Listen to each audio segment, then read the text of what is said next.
Sanibonani Kwa-Mhlaba bakwethu kuseyimina lo nginibingelelayo ningethuki la ngisekhaya la emzini wami omusha wesithathu enguvuse ekhabo mama emanxiweni ngakho emanxiweni asekhabo mama esidweni inkulumo ke ngiza nayo nansi ngicela ukuthi bantu bakithi nigade nixwaye futhi nibaleke ningabheki emuva kulabantu ababhula ukugula ngoba ngizothi ukugula emakhanda umuntu avela athi wena uvalwe inyanga yakho eyakulapha wena uvalwe umakhosi wakuthwasisa la wadla khona inkamba wavalwa khona ngifuna ukunitshela bakithi ayikho leyo nto uma umuntu efike ezothwasa wena umthwasisayo ufuna ukukhipha ucream ukuze umuntu ahambe ayoxoxela abanye abantu ukuthi usizakale kuphi asikho isikhathi la isangoma khona singajika zivala ithwasa laso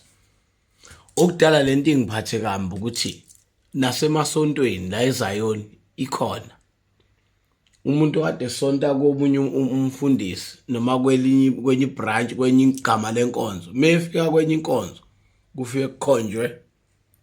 ukuthi bakuvalile emuva suyahlala ke nawe enyangeni afika umuntu eneyinkinga egula umlapha asinde athola umsebenzi asebenze mekwasebenza waba right wazi ukugrossa ekhaya washintsha waqoka izinto zegama aqala phume ahamba ayohlola omunye angahloli asukelele indabhubha lezi ezivimba abantu emgwaqeni nalaba ke sekukhona manje abaka TikTok ke manje nabo abadala inkinga kuvele kuthi umuntu hayi wena khona umuntu owakwenzela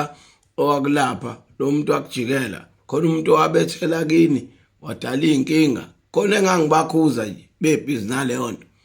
bethi kunomuntu wakucaba akekho inyanga ikulapha ingakuqinisi ngakucaba igcinisa ixaka bona leyo nto abantu sebebajikela